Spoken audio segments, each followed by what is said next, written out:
welcome to Mindful Caregiver Conversations, where we hear from caregivers just like you, share stories of strength, courage, and resilience. And today we have a special guest, a good friend of mine who is here to talk and share about her experience. So, welcome.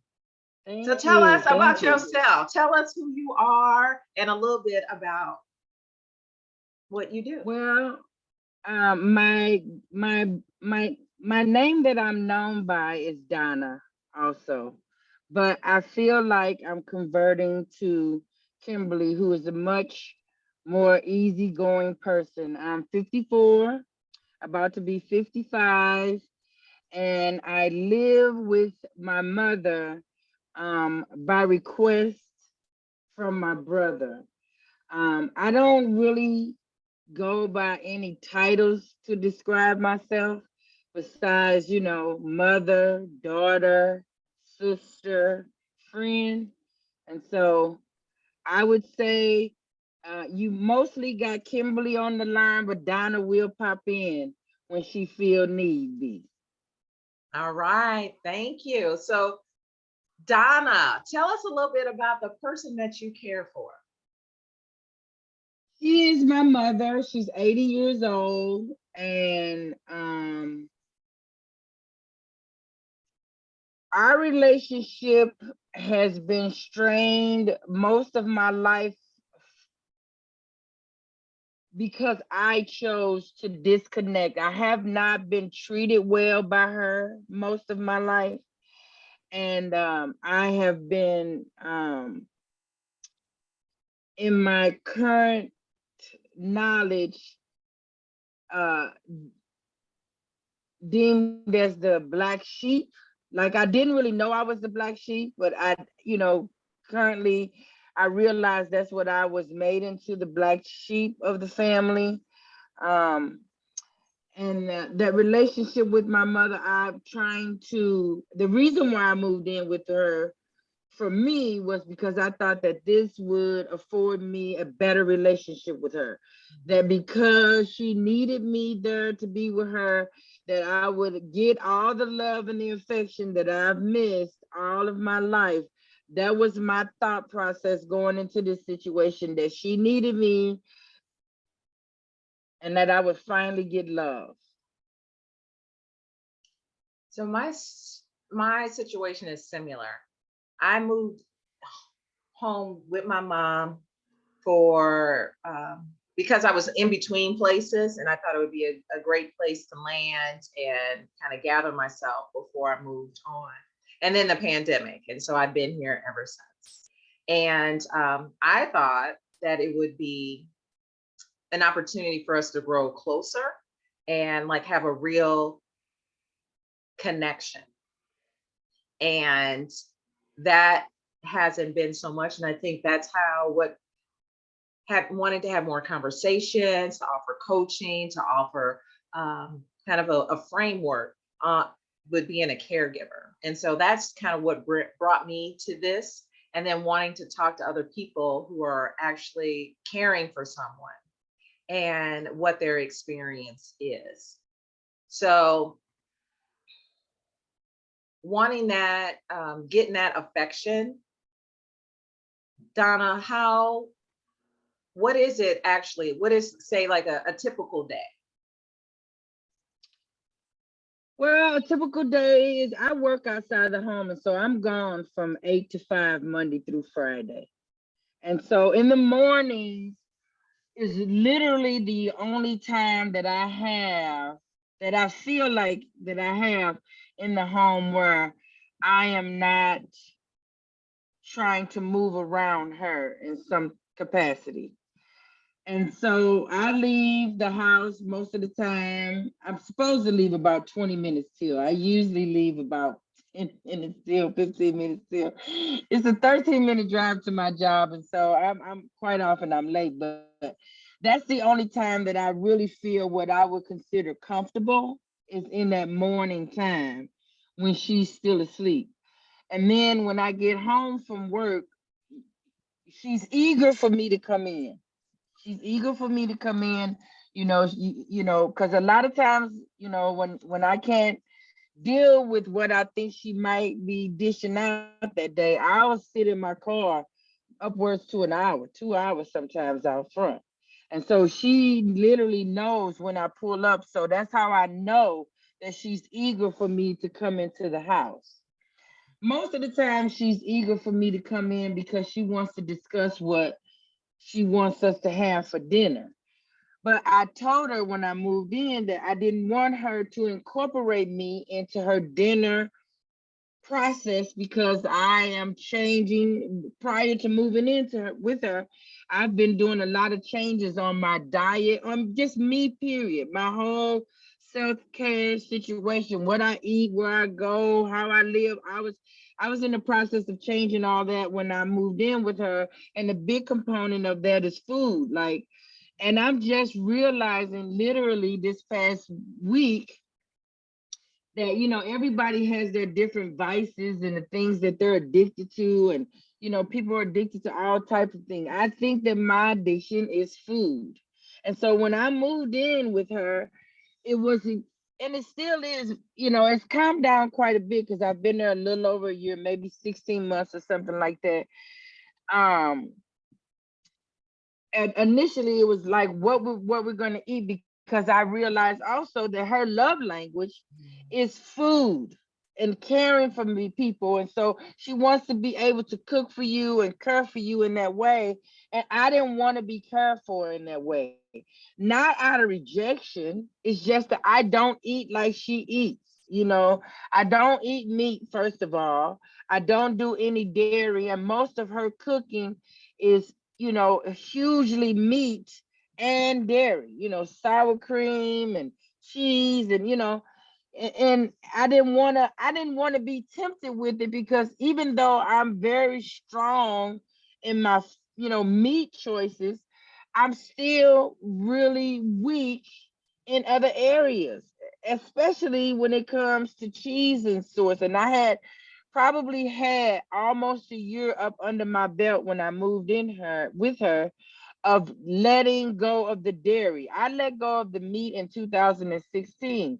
And so 16, 17, 18, 19, 20, I had, was just kind of solid with that, giving up the meat. And it was still a struggle to give up the dairy. So that coming into her home was creating, I guess, anxiety for me. Like I didn't even want to have to deal with the what are we eating. And so she went to she knew I still ate fish. And so she started buying, everything was about fish, because she wanted to cook every day of the week. And so, some days I didn't want to eat at all because I fast all day, you know what I mean? Or I might fast, all day and then come home and want to eat, something before 6. And she tends to start cooking around 6:30 or 6:45. And I want to have everything that I've eaten for that day done at 7, and she's still cooking. You know what I mean? So a typical day for us is, it's a struggle most days. For me, for her, I'm not real sure. It's probably a struggle because she's trying to relate to me in a way that probably feels resistant, because I don't want to do anything that she wants to do. But I'm just now at this very moment even acknowledging how difficult it probably is for her to try to relate to someone who did all those things once before. You know what I mean? I ate all the things that she ate once before, and then now I'm not eating those things, which I was not eating those things before I moved to the house. And I tried to explain that to her, but it's difficult. It's difficult. Yeah. And living in the house with my mom, we have struggles uh, with around food, washing clothes, where things go. And so what I'm learning now is to be a little bit more inquisitive. Because like you were saying before, right? Like this is her house and she likes things a specific way. And Even though I'm her daughter, I still want to be a guest and feel welcomed. So just, and probably, and it really came through for me just over the weekend talking to another person who cares for her mom. And it's a lot of similarities, and watching them, our aging mothers, how they continue to evolve. And so for me, just being a little bit more sensitive to that, because I guess I'm more focused on what I don't want than what I do want. And so I don't want to be combative. I don't want to have a lot of back and forth about everything. So wanting to kind of show up in a way and ask, which I notice brings up a lot of feelings of unease in me. And kind of like what you're saying too, because this is not my house, right? So I have to kind of defer to what it is that she wants or how she likes things. Well, So you know Donna, what? go ahead. On the asking thing, I am naturally inquisitive, and I ask a lot of questions all the time. This seems to frustrate her to no end because she feels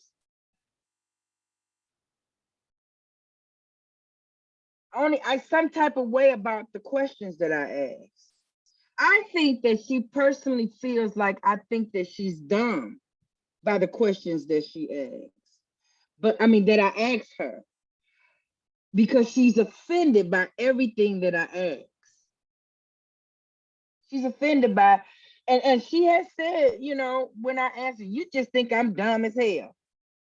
No, I'm asking a legitimate question. Like I can't even think of a question that I might ask her to, because it doesn't matter what I ask. She is offended by everything that I ask. But I noticed something about her that I thought was a quality in me that I used to list on my resume, and I was just, you know, the best multitasker in the world. You know, I could do all these different things. What it is I can't focus on something too long. I watched her this weekend. I brought her some cookies. She wanted some cookies. I watched her open up the cookies, take the top off the cookie jar, pour those cookies in there, go back over to the counter, rinse off some lemons, go back to the kitchen, and she left all this stuff undone. And then grabbed her cup and then went back to her room. And I saw all this and I'm like, this isn't multitasking. She didn't finish one task that she started. And even though she might not have used the word multitasking, I would have used that as a multitask type of situation when it really wasn't, because she didn't finish anything that she started. And so that's a trait that I picked up from her and I really don't like. Because it's not good that you not finish anything. You know what I mean? So when I ask questions, I'm asking questions to clarify that she takes as an insult every question that I ask. Yeah, that's Like I might have said to her, "Are you finished slicing those lemons?" But what do it look like? Do it look like I'm, you know? If you're finished, then I'll put it up. You know what I mean? Like I literally can't really ask her anything. She takes offense to everything that I ask. So that's you know kind of confusing that you feel and that in your relationship with your mom you're better suited asking questions when that's what I've been doing this entire time, and I get such pushback from it. Like, you know, I'm trying to make her look or feel bad about whatever question it is that I'm asking. that's interesting. That's very interesting. So when someone kind of has that reaction, then naturally we have a reaction. Something comes up in us. And part of having these conversations is to be kind of aware of what's my stuff and what's your stuff. And that to kind of notice it for what it is and then maybe redirect it. So for myself, this kind of really leads into the next question. So how is it that you take care of yourself, say in that situation, when she has that kind of reaction or response? Well, I can't honestly say I take care of myself in that situation because I immediately react, and I normally react with aggravation. Mm. You know, why are you taking what I say in it? Why does everything I say become a negative for you? You know, she told me the other day that because she peeped in my bedroom Saturday and said that is your stuff not working? And because my stuff is mostly cellular data, my stuff was still working. But I said, if you're having a problem, you should call Spectrum and let them know. You know, it's just certain things I just don't want to do because I don't watch TV and all that kind of stuff. So I don't care about all that stuff. You can get on and stay on hold. That's your thing. Figure that out. I'm not gonna do that for you because that's not something I'm interested in. And I know that you can do that yourself. Okay. And so she didn't call them when she had the issue with her television. And so by 3 or 4 o'clock in the afternoon, there's no TV, there's no phone, there's nothing. And so by the time that she was willing to call, my sister came and the TV's not working because anytime her phone's not working, everybody goes into frantic mode of what's going on with her because they can't reach her. And I have most of my siblings blocked because I'm not dealing with the nonsense that they try to bring into a situation that's already difficult for me. You know what I mean? Because they are under this impression that I have the life. You know what I mean? And it's not. Whatever it is they believe it is, I'm not special. I'm not getting any good treatment. In fact, I'm getting treated worse because I have the contact with her all the time, but they see it as this plus, because they have this thing where they go with my mama, we're my mom. It's so much emphasis on mine, and it's like, take her, you know what I mean? Because I don't want her. You know what I mean? But yeah. Uh, th- that is what I think really connects us in being caregivers, being daughters, taking care of our moms or looking after them, is to how to negotiate all of that and kind of hold ourselves close in all those situations. So what I've really been relying on is prioritizing myself, right? Because I recognize now that I cannot control her. I can't get her to see things different. I can't get her to make any healthy choices, right? And she would rather for me to do the things. And like you just said, there's a lot of things I know she can still do, which is make phone calls, follow up with things, and allow her to do those activities for as long as she can. So caring for myself is really more often throughout the day caring for myself. So if that is meditating, if that's going for a walk, going to have a meal that I'm going to enjoy, I prioritize those things so that my cup is full before interacting with her. And I have really noticed a difference in the past couple of months because I've consciously decided to do that. And I when I hear her on the phone, right, because she talks on speakerphone, oh, my daughter this and my daughter that. So I see that she notices some changes in me. And so I know that it's like it's working. And knowing that the only person that I had any control over is myself. So I think that was probably been the biggest aha. And then I'm kind of reminded quite often talking to people is that as our parents or the person that we care for gets older, that for as long as they can still make choices. Allow them to make the choices for themselves. And the second is not to like contradict them on every single thing. I had been doing that, and I would be like, I would have to like lay down for 2 hours after having I want to say a reasonable, what I would think is a reasonable conversation, but we just see completely different on so many topics that I get exhausted.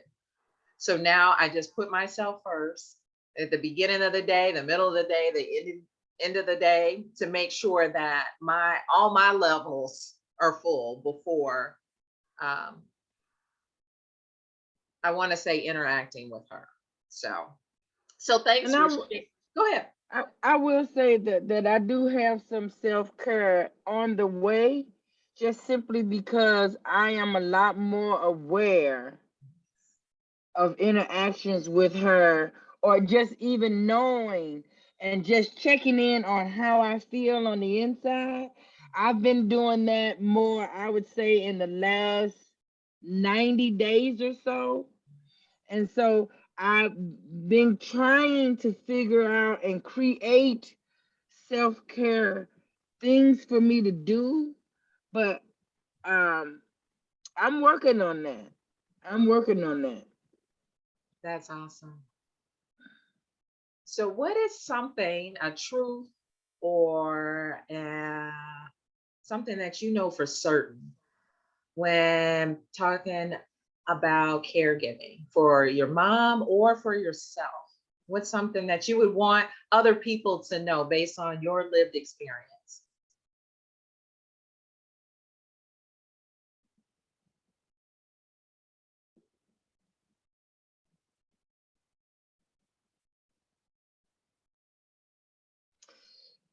For me, that I gotta do,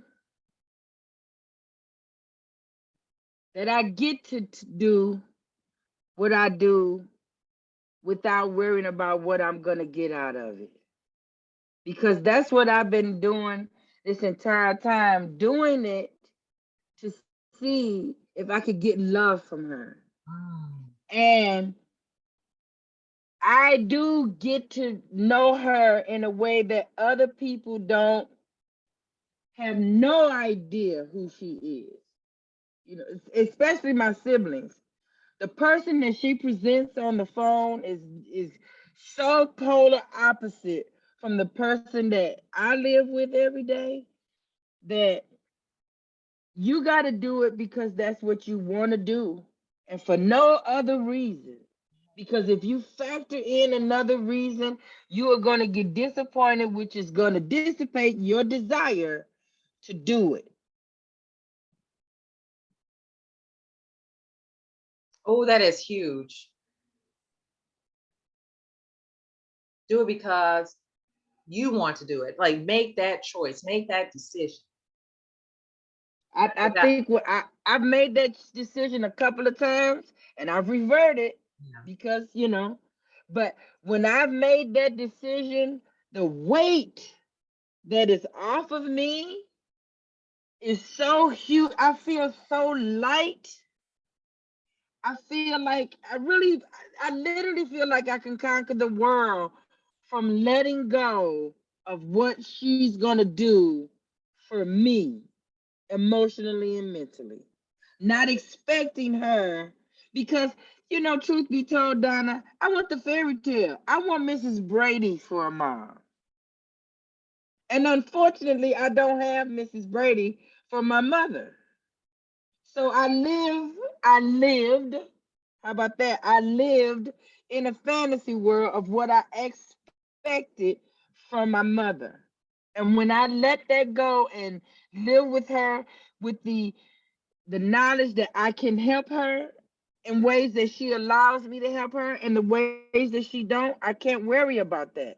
But that was so frustrating for me because I feel like my information is so beneficial. It'll help you so much if you would just listen to me.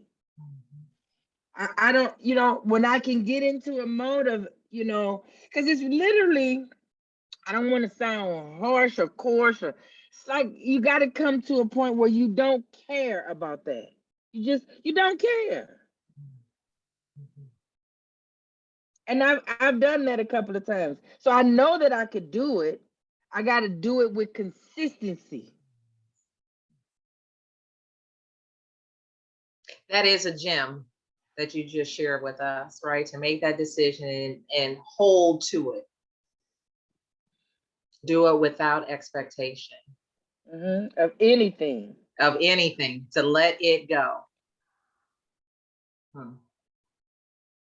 Thank you for that. And thank you for this conversation. So let me ask, just in our closing, if people wanted to learn more about you, maybe ask you a question, to be in touch, how can they reach you? Well, I'm on Instagram as Dominique.Dawns. I have a YouTube page that I've got a few videos on.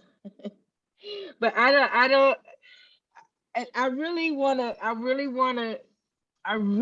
do that. And I have some fear surrounding that from a girlfriend who told me that was old and played out. But I have a YouTube page, and it's called The Big Girl Is Always Cute. So it's DBIGYRL, always cute. I think it's all one word, always cute is, and the big girl is a separate word. I believe that's the name of my YouTube page. I'm on it and I look at it, but I haven't posted in a while on there. But Instagram, Dominique Dawns, YouTube, the big girl is always cute. I love that. And so maybe now this would be a little bit of fuel for you to dust off that YouTube channel. Come on. I love it. Okay, I didn't know that. So I'm gonna go check it out, and I'm gonna comment, like, and share that information. So thank you for sharing that. Thank you for inviting me, Donna. Absolutely. So we're in this together, and have a wonderful week. And I will talk to you soon. Thank you so much.